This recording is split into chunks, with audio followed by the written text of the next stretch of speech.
In a world cluttered with information, where truth is power, Lawin Weekly News stands apart. We delve deeper, uncover facts, and bring stories to light.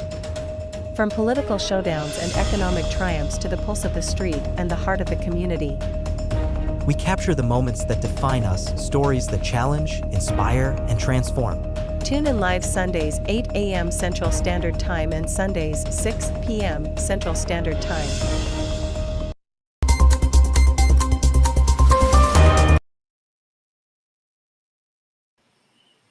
I am Neska. And I'm MJ. And tonight we bring you the latest stories around the state of Texas, especially in the greater Houston region. So sit back, relax, and let Lawin Weekly News be your guide to the news that matters most.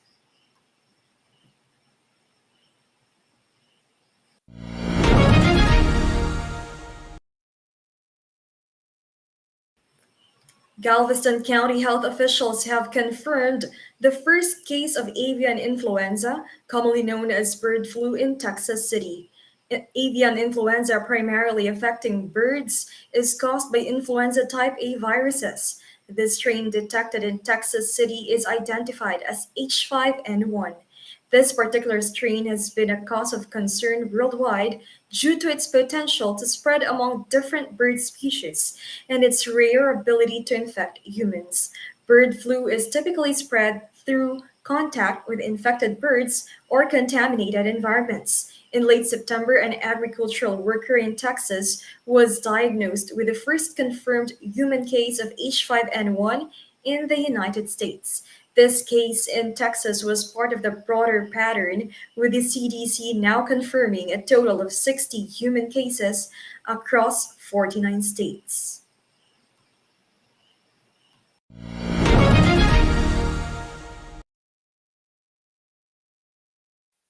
The Texas House Committee has issued a second subpoena for Robert Robertson, a death row inmate who was convicted in 2003 for the death of his 2-year-old daughter. The committee's action follows accusations by House members that Attorney General Ken Paxton's office impeded earlier attempts to obtain Robertson's in-person testimony. The Texas House Committee seeks Robertson's testimony as part of its investigation into potential judicial errors in death penalty cases. The committee's focus includes assessing whether advances in medical understanding could affect past convictions. Allegations against Paxton's office suggest delays in facilitating Robertson's appearance. House members claim these actions hindered the committee's work, prompting the need for a second subpoena. The Attorney General's office has not publicly addressed these accusations.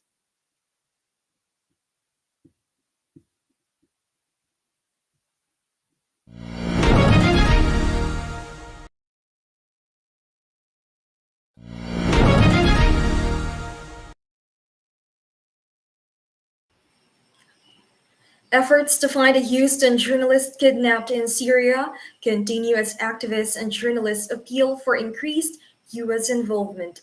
Austin Tice disappeared in August 2012 while reporting on Syria's civil war. Activists, Western journalists, and Syria's militant leaders are conducting searches in abandoned prisons and combing through government files to find him. Nizar Zaka, head of hostage aid worldwide, has called for U.S. forces to aid in the complex search, which has yet to provide signs of Tice's condition.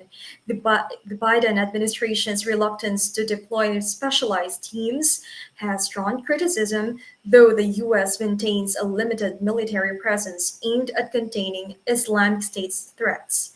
A video released weeks later showed Tice blindfolded and led by armed captors, but further traces of him have faded. U.S. officials suspect the Assad regime held Tice, though Syrian authorities have not confirmed this.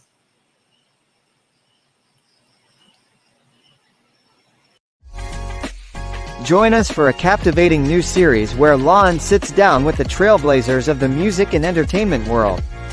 Discover the stories behind the faces and voices that shape our culture and community. We will bring you exclusive interviews with industry legends and rising stars. Behind the scenes insights and get a peek into the creative processes and personal journeys. artists and performers and their upcoming shows and events. Stay tuned for more updates and sneak peeks. Follow us on social media and subscribe to our channel. Beyond Health and Wellness Dr. Rich and Nurse MJ. Let's explore the journey to holistic well-being. Listen to insights that inspire a healthier, happier life. Uncover. Empower yourself. Take charge of your well-being. Whether you're looking for tips on nutrition, mental health, or fitness, this show is for you. Beyond Health and Wellness. Every Friday 8 p.m. Central Time, that's Saturday 10 a.m.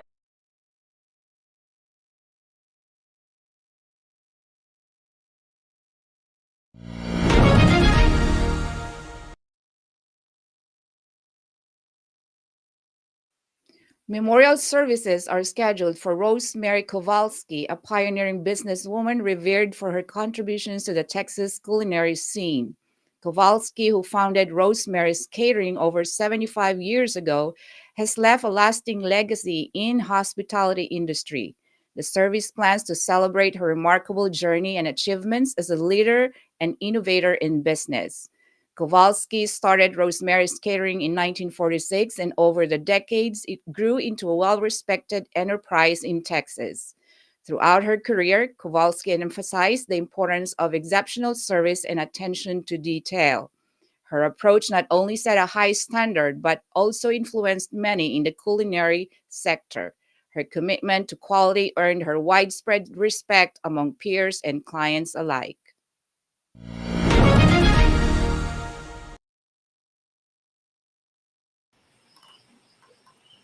A 29-year-old man from Kyle, identified as Daniel Duran, was arrested last week on charges of stalking and resisting arrest.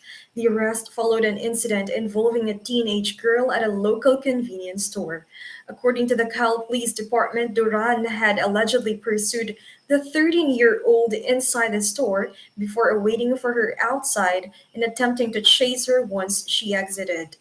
The incident was reportedly caught on surveillance cameras. Footage from the store showed Duran following the teenager through the aisles. He later waited outside for the girl to exit before beginning to chase her, the police report stated. Upon locating Duran, officers from the Kyle Police Department apprehended him. During the arrest, Duran allegedly resisted, leading to an additional charge. He was subsequently taken to Hayes County Jail, where he remains in custody with charges of stalking and resisting arrest.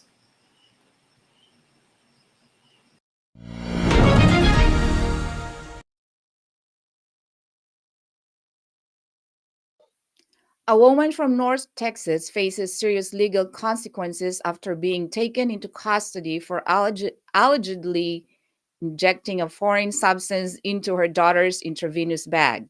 Medical professionals noticed irregularities in her medical responses that were not consistent with the treatments being administered. Suspicions arose when the girl's condition inexplicably worsened despite receiving correct medical care.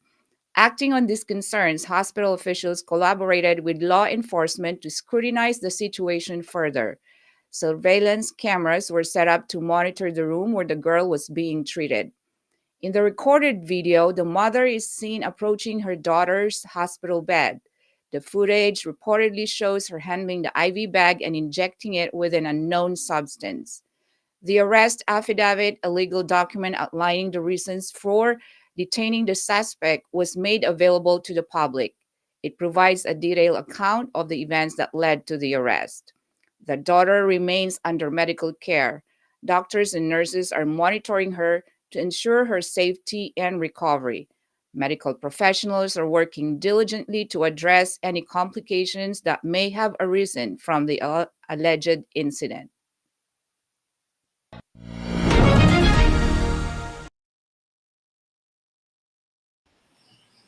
New charges have emerged in connection with a tragic incident involving a fatal dog attack that resulted in the death of a 1-year-old boy. The dog's owner, Heather Rodriguez, faces new charges after a detailed affidavit revealed disturbing information about the attack and the living conditions inside her home. Rodriguez, initially charged with injury to a child related to the infant's death, now faces two additional charges. One charge accuses her of causing reckless bodily injury to her teenage daughter by leaving her in the house with the dogs, while the second charge accuses Rodriguez of placing the baby in imminent danger by failing to provide adequate supervision. According to the affidavit, which was used to secure the arrest warrant, investigators described the conditions inside Rodriguez's northeast Bexar County home as deplorable. The affidavit also includes a harrowing account from Rodriguez's daughter, who was present during the attack. The girl recounted how she tried to protect the baby, but the dogs continued their assault as they moved from room to room. She eventually managed to call for help and used her body as a barricade to keep the dogs behind the door. The teen sustained visible injuries from the attack, including bite marks and scratches on her arms, hands, feet, and legs. Despite the injuries, she declined hospital treatment.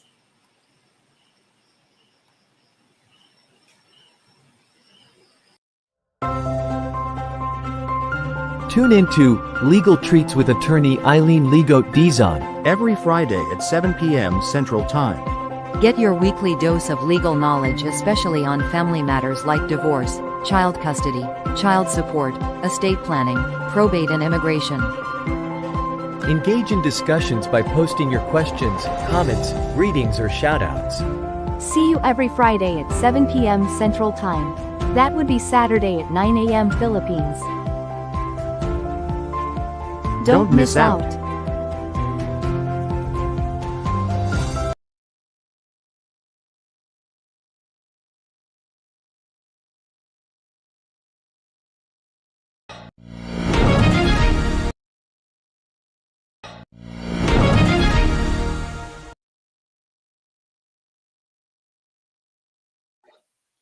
The United States Senate has approved an annual defense bill that proposes to increase pay for troops and enhance military spending.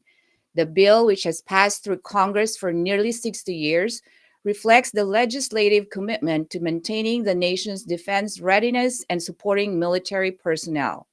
The new legislation outlines various measures aimed at improving the welfare of troops and upgrading defense capabilities. It includes specific provisions for a pay raise for service members, addressing salary concerns that have been a topic of discussion among lawmakers. The bill also allocates funds for modernizing equipment and investing in new technologies, aiming to keep the U.S. military at the forefront of global defense.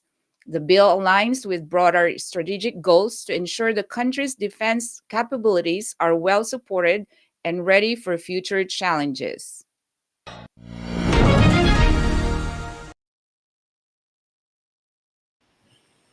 The Senate prepares to vote on a bill extending Social Security benefits to millions, including public sector workers. This proposed bill seeks to extend benefits to sectors of the workforce previously not fully covered, including a substantial number of teachers, firefighters, and others who can contribute to public pensions. This legislative effort represents a concerted push to provide broader support through the Social Security system to those who serve in vital public roles. A sizable portion of these workers have long been without full Social Security coverage due to the nature of their public pension programs.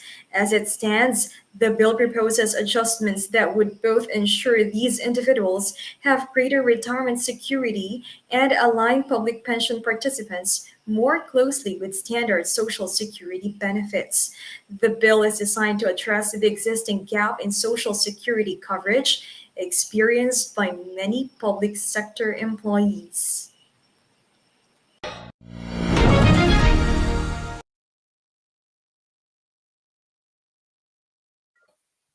A third impeachment complaint against Vice President Sara Duterte has been filed on Thursday, December 19th, alleging Duterte's misuse of millions of pesos in confidential funds.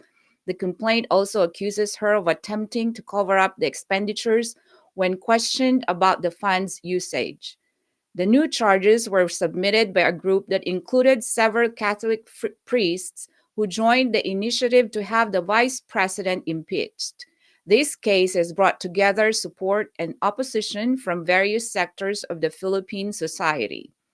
The group that filed the complaint claims that President or Vice President Duterte committed a culpable violation of the Constitution, betrayal of public trust, and even plunder.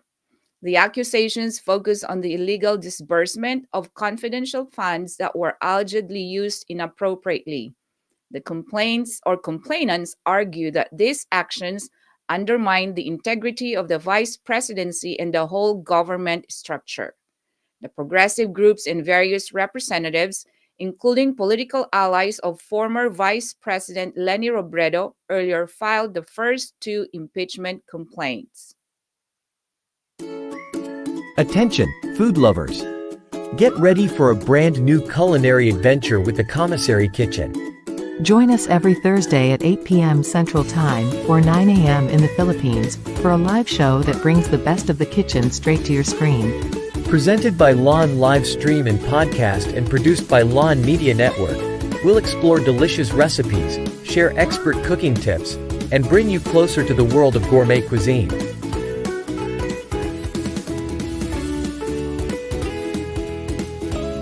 The Commissary Kitchen, where every meal is an experience.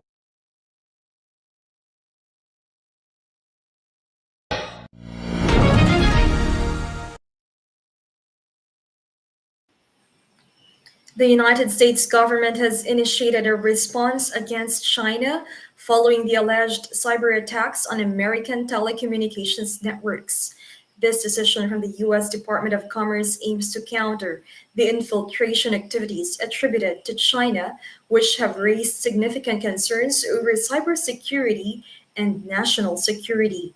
In a move to address these cybersecurity threats, the Department of Commerce has imposed new regulations and taken strategic actions targeting the entities believed to be linked with the recent cyber intrusions. These measures are intended to safeguard U.S. interests and strengthen defenses against further cyber threats. Sources within the Department of Commerce confirmed that this retaliation involves restrictions on Chinese companies that are thought to be associated with the cyber attacks.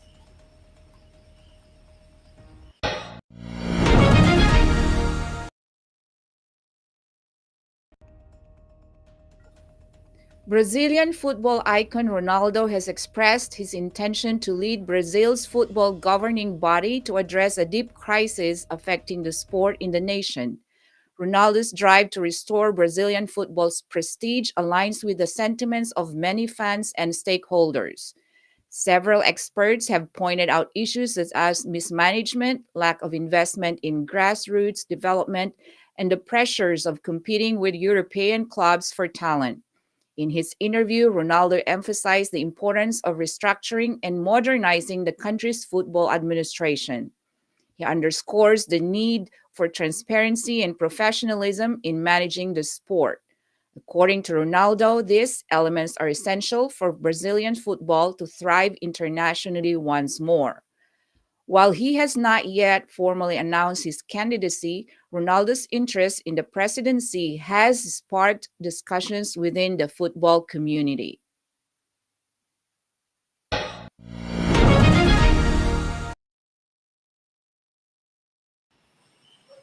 The Morocco Bolts faced a challenge in their journey through the East Asia Super League after a comeback victory by Busan KCC Aegis.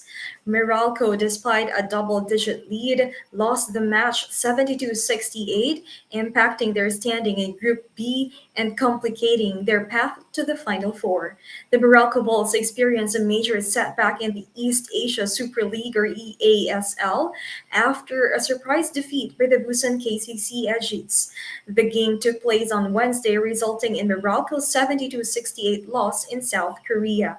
Morocco had a strong lead but saw it slip away in the final moments, leaving them in a difficult position as they aim to reach the Final Four.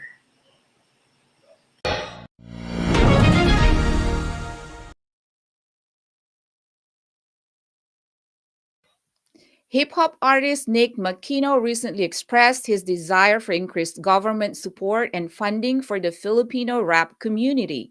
He made these remarks during a media conference for the release of his latest album.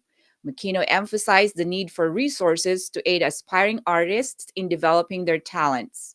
He pointed out that other art forms, such as film, often receive government assistance, and he believes that hip hop artists should also benefit from similar opportunities. During the media event, Makino shared his personal experience as an artist. He recounted the difficulties he encountered in his early career. He faced financial hurdles while trying to produce music and establish himself in the industry. Despite these challenges, Makino managed to build a successful career, gaining popularity and recognition for his work. He hopes that with government assistance, more artists can achieve similar success.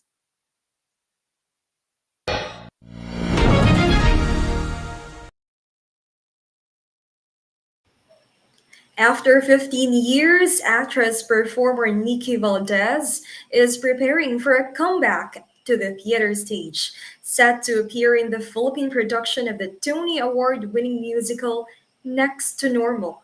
This return marks Valdez's first theater performance since 2010 when she starred in The Wedding Singer. The musical is scheduled to open in the February 2025.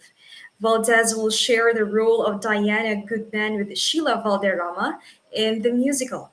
The character is central to the storyline, focusing on a mother's struggle with bipolar disorder and the impact of her mental health on her family.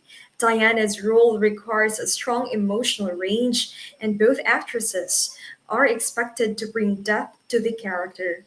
Nikki Valdez has been recognized in the entertainment industry for her diverse talents. She gained fame for her performances on stage and in various film and television roles.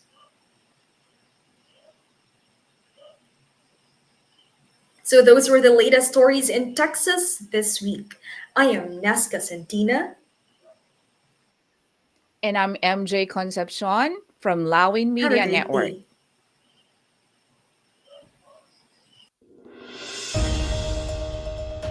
Lawin Weekly News. Tune in live Sundays 8 a.m. Central Standard Time and Sundays 6 p.m. Central Standard Time. Lawin Weekly News.